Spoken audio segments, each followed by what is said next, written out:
Internet पर काफी दिनों तक जॉब की तलाश करने के बाद फाइनली एक मेल आया ललित के पास।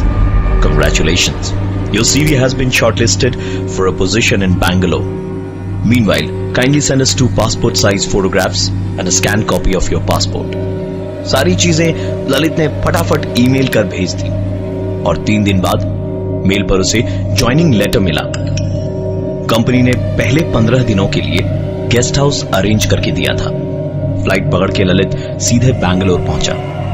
गेस्ट हाउस उसकी एक्सपेक्टेशन से कहीं ज्यादा छोटा था। सिर्फ 3 कमरे और एक हॉल जिसे इन्होंने रिसेप्शन बना रखा था। इस गेस्ट हाउस की देखभाल करने वाले सिर्फ 2 लोग थे, एक यहां का रिसेप्शनिस्ट और दूसरा रूम सर्विस बॉय जो किचन का काम भी देखता था। यहां के 3 कमरों में से एक कमरे का इस्तेमाल ये दोनों करते थे और बाकी के 2 कमरे गेस्ट्स के लिए थे।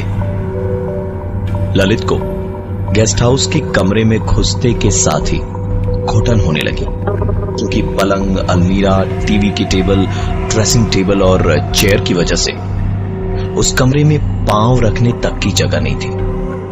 ललित बिस्तर पर लेटा टीवी देख रहा था कि उसकी नजर ड्रेसिंग टेबल के आईने में पड़ी।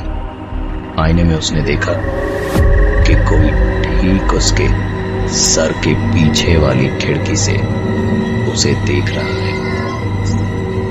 ललित जैसे ही पीछे की ओर पलटा, किसी ने उसके बाएं कंधे पर अपनी गर्म सांसें छोड़ी। इससे पहले कि ललित बाईं तरफ घूमता, उसका फोन बजा। फोन ललित की गर्लफ्रेंड का था, जिसने रिक्वेस्ट करी कि ललित अपनी कुछ सेल्फीज क्लिक करके उसे भेजे। सारी बातों को भुलाकर ललित ने अपनी कुछ सेल्फीज खींची और अपनी गर्लफ्रेंड को भेज दी। उसकी गर्लफ्रेंड का रिप्लाई आया कि पिक्स तो अच्छी हैं, पर इसका मतलब कि आज रात को हम बातें नहीं कर पाएंगे। ललित उसकी बातों का मतलब नहीं समझ पाया और पूछा क्यों? तो गर्लफ्रेंड ने कहा, जाहिर सी बात है, जब रूम तुम शेयर कर रहे हो किसी के साथ तो उसके सामने तो तुम बात नहीं करोगे ना। ललित ने पूछा, कहां? कौन से रूममेट की बात कर रही हो तुम? उधर से रिप्लाई आया, वही जो तुम्हारी सेल्फी में तुम्हारे पीछे टेबल पर बैठा अखबार पढ़ रहा है।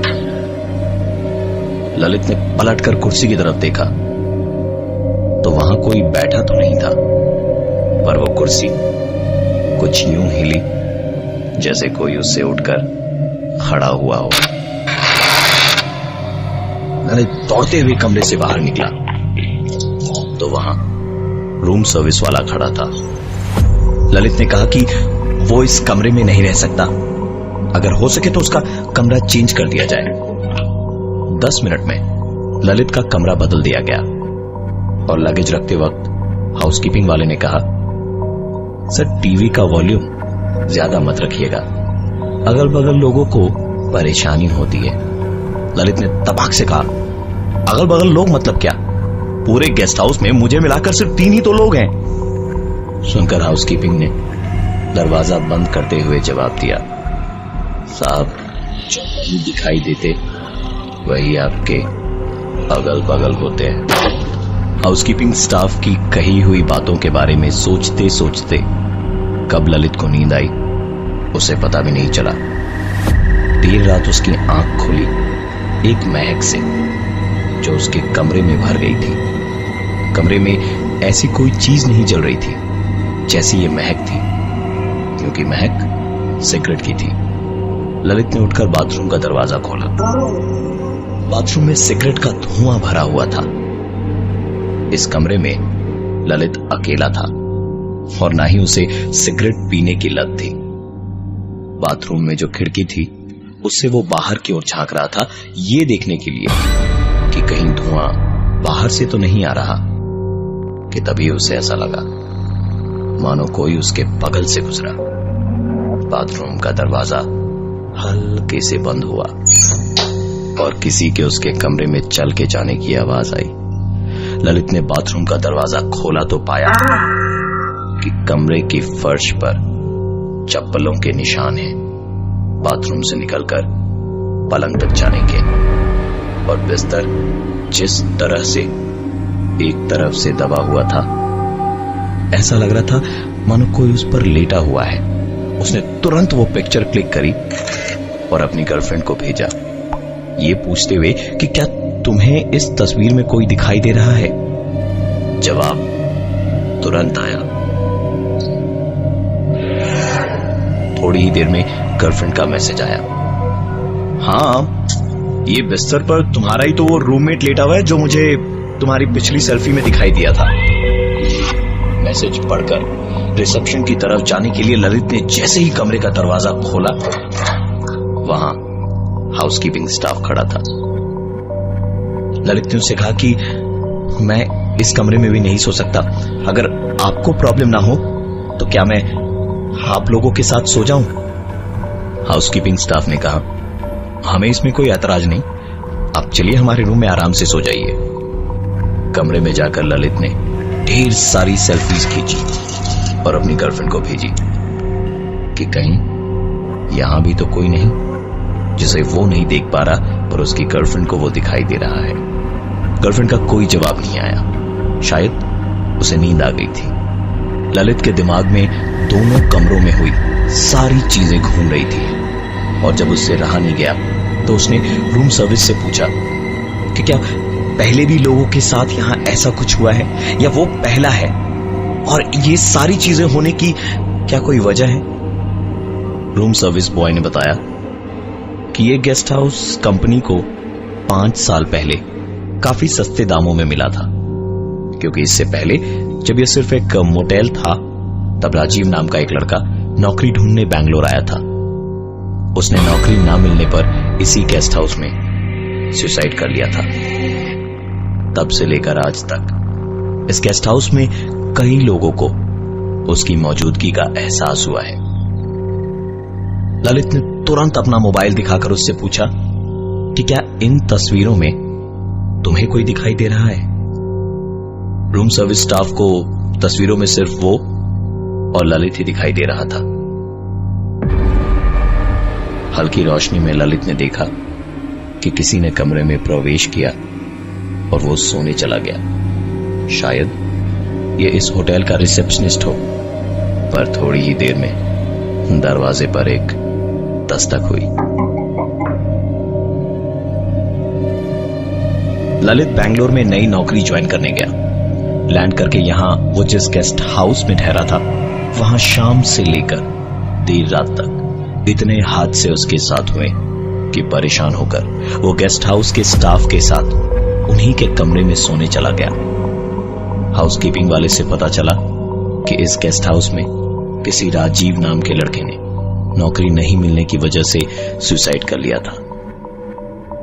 हल्की रोशनी में ललित ने देखा कि होटल का रिसेप्शनिस्ट वहां आया और अपने बिस्तर पर सोने चला गया, पर थोड़ी ही देर में दरवाजे पर हुई एक दस्तक। रूम सर्विस वाले ने दरवाजा खोला तो एक आदमी अंदर सोने आया।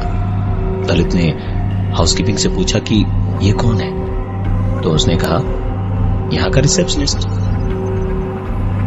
अगर ये रिसेप्शनिस्ट है तो इतनी देर जो यहां था वो कौन था। रूम सर्विस वाले ने ललित से उसका होलिया पूछा तो उसने बताया घुंघराले बाल और करीबन 5 फीट 7 इंच की हाइट। सुनकर उस स्टाफ का मुंह खुला का खुला रह गया। ये राजीव का होलिया था। ये जानने के बाद ललित बिस्तर पर और सो नहीं पाया।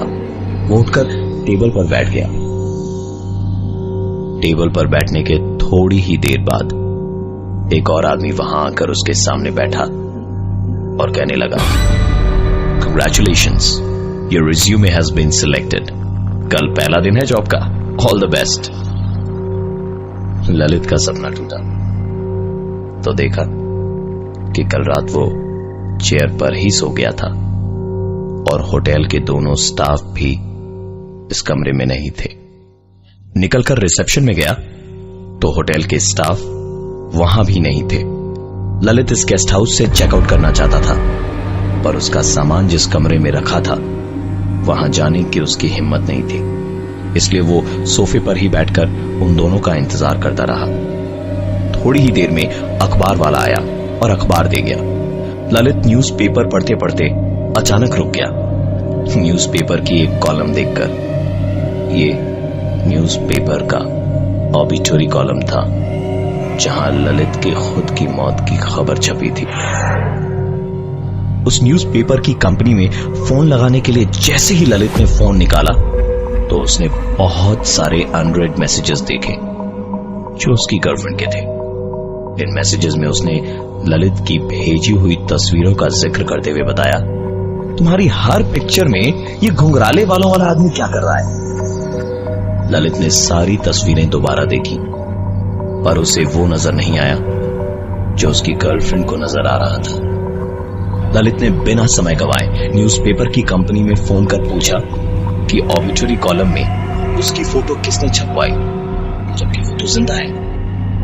उधर से आवाज आई, सर आप ही के किसी रिलेटिव राजीव ने यह खबर छपवाई है और साथ ही आपकी डेथ सर्टिफिकेट का जेरॉक्स भी जमा करवाया है। ललित ये सोचने लगा कि ये हो क्या रहा है। उसने अपना बैग लेने का इंतजार तक नहीं किया और सीधा उस गेस्ट हाउस से बाहर निकल गया और बाहर निकलते के साथ ही एक कार एक्सीडेंट में उसकी मौत हो गई। By the way, congratulations, your resume has been selected. इस गेस्ट हाउस में हमें आपकी सेवा करने का एक मौका तो दीजिए।